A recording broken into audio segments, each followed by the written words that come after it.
Seguindo com o Morning dessa segunda-feira, vamos falar agora, continuar na política, né? Novos áudios atribuídos ao ex-assessor de Flávio Bolsonaro, Fabrício Queiroz, foram revelados pela Folha de São Paulo. Quem traz pra gente os detalhes é a nossa colega repórter Marcela Lorenzetto. Os atribuídos a Fabrício Queiroz, ex-assessor do senador Flávio Bolsonaro, mostram que ele gostaria de voltar ao PSL para ajudar a conter a crise no partido. As gravações foram divulgadas neste domingo pela Folha de São Paulo. De acordo com o jornal, os conteúdos foram enviados por Queiroz a um interlocutor não identificado por meio do aplicativo WhatsApp. A fonte que repassou os arquivos à reportagem da Folha pediu para não ter o nome revelado. Também não é possível saber quando as gravações foram feitas.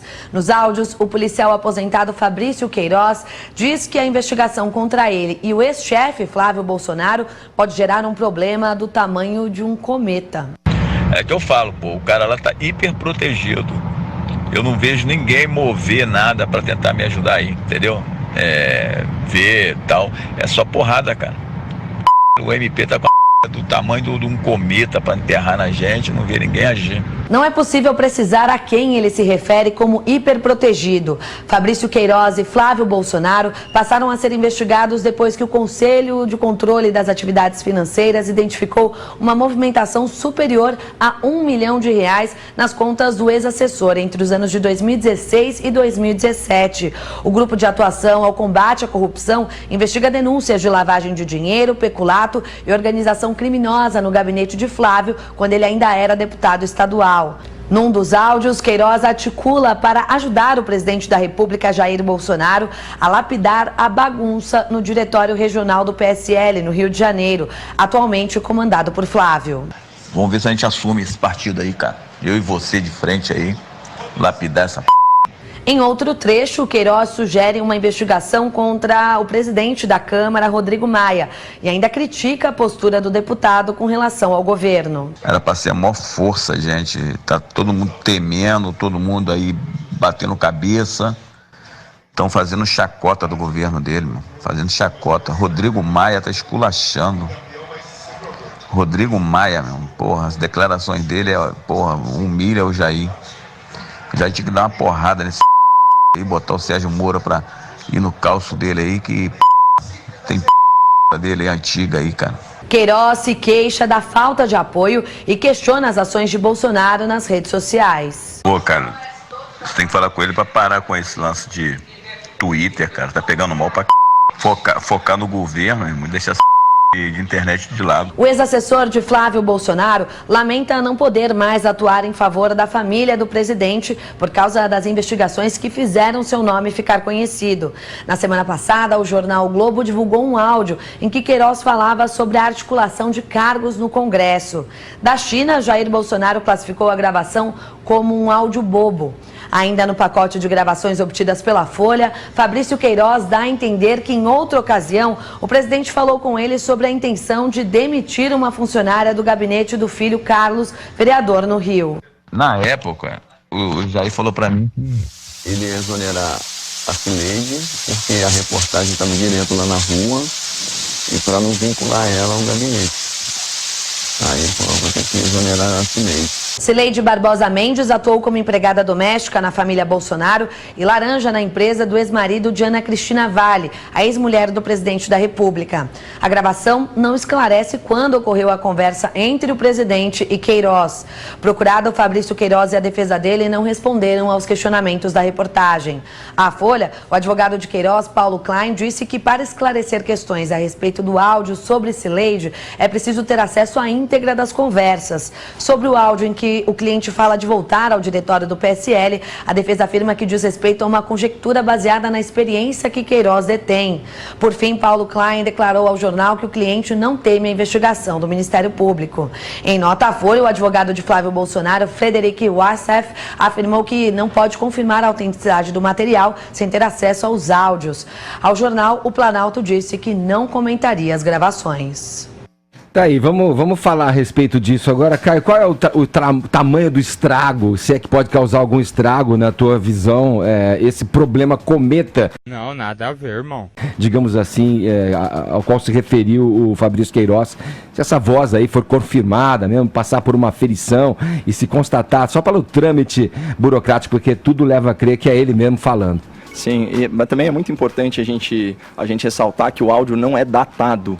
Né? A fonte ela é menos importante, mas a data, esse é um áudio que poderia muito bem ter sido feito aí no primeiro mês, né, do governo Bolsonaro. Isso, essa dimensão temporal é importante para a gente interpretar o que foi falado agora. Olha aí, não, só para dar uma de detetive aqui, eu fico pensando, enquanto você diz isso aí, no fundo do áudio, em um dos áudios, tem lá se eu não me engano, é a voz do Bonner no Jornal Nacional. Tem um telejornal acontecendo. O Edgar já deu a dica, investigadores de plantão. Não, porque caramba, tem alguma coisa acontecendo ali atrás, tem uma fala que pode ser buscada. O Edgar ouviu em HD o áudio. Não, em HD. É importante lá no Twitter. O primeiro áudio vazado era atribuído a junho. A junho, né? Esse é recente, então. Então recente. Bom, piora, na verdade, né? O que a gente vê aqui é uma demonstração de lealdade canina, né? A família Bolsonaro, mas é uma lealdade interessada e interesseira, viciada na cultura da assessoria política, dos cargos de confiança, né? Da nomeação dos apaniguados. Ele fala o tempo todo, né? Em cargos de 15, 20 mil reais.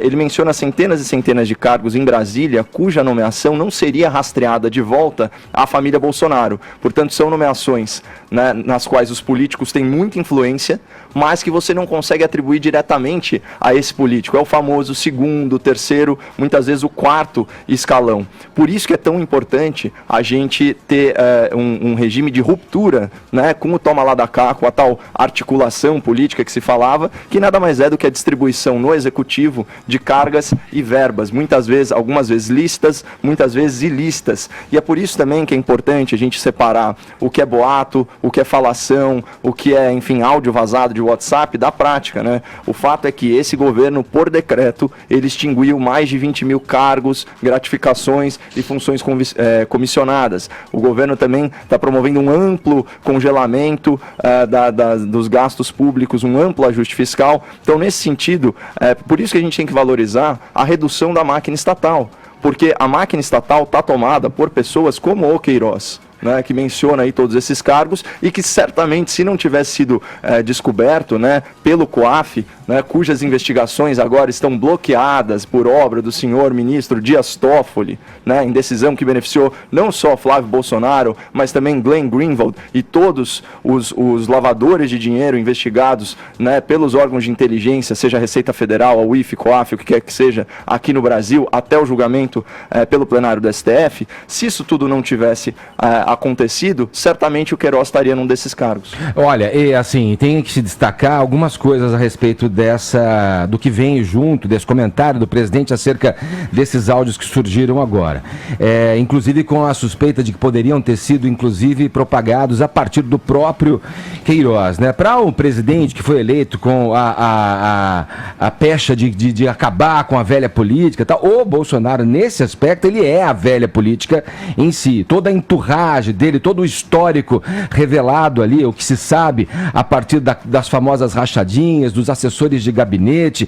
Essa fala, por exemplo, do Queiroz agora traz um questionamento acerca de uma mulher chamada Cileide, que estaria junto ao clã Bolsonaro já há mais de décadas como funcionária assessora do Carlos Bolsonaro, do vereador Carlos Bolsonaro no Rio de Janeiro, desde que ele tem os 17 anos, e estaria trabalhando na casa da ex-mulher do Jair Bolsonaro. Quer dizer, é uma prática que, em se confirmando, as investigações sendo retomadas a partir de novembro, que é o que se espera pelo trâmite do STF, né, pelo esse congelamento, digamos, que o Toffoli coordenou, né, em torno das informações do COAF, que são usadas em investigações sem autorização.